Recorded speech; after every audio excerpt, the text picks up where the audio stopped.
Lundi 11 juin 2018, Gilles Verdez a fait de nouvelles révélations sur l'affaire Koh Lanta, dont Touche pas à mon poste, C8. Pour rappel, la 19e édition a été annulée, alors que le tournage venait de commencer, car Candy Bronard a accusé son coéquipier Eddie Guiot, 34 ans, d'agression sexuelle. Si la jeune femme de 21 ans, dont le papa est l'entraîneur de football Hervé Renard, ne s'était jusqu'ici exprimée qu'auprès des autorités, elle aurait eu une conversation téléphonique avec le chroniqueur de TPMP. À lire aussi Claude François, sa fille cachée Julie sort du silence, 40 ans après sa mort plus belle la vie, Jérôme Bertin malade. Il sort du silence Julie Fuchs enceinte, virée d'un opéra, elle sort du silence et tacle. Des déclarations qui ont été rapportées par Gilles Verdez hier soir.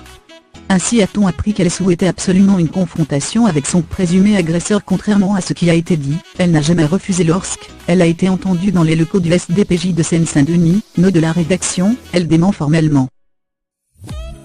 Elle a toujours espéré une confrontation. Maintenant, c'est au juge de dire quand aura lieu cette confrontation.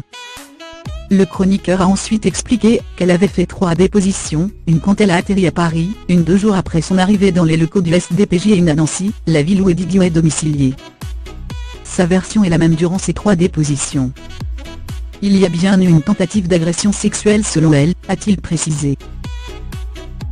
Et de poursuivre, c'est une fille qui est extrêmement touchée, qui a été hospitalisée, qui est partie en Afrique, qui lorsqu'elle sortait acheter le pain, ne pouvait plus supporter ce que certains lui disaient.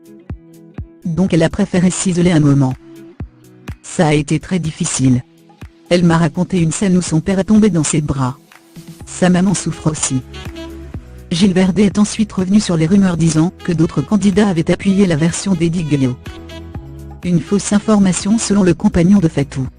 Les témoins ne l'auraient été entendus que lundi 11 juin 2018.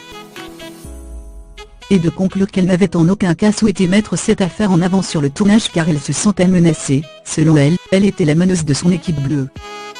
Elle avait gagné la première épreuve d'immunité et au conseil qui arrivait, elle n'était absolument pas menacée. Elle maintient sa version des faits et demande à ce que justice soit faite. Pour rappel, Eddie Guiot s'était déjà exprimé auprès de nos confrères de Closet. Il avait fermement nié les faits, et n'avait pas hésité à s'en prendre à la production. Quand j'étais seul à l'hôtel, j'ai sérieusement songé à me suicider. Si j'avais eu un couteau, je me serais coupé les veines, avait-il également confié.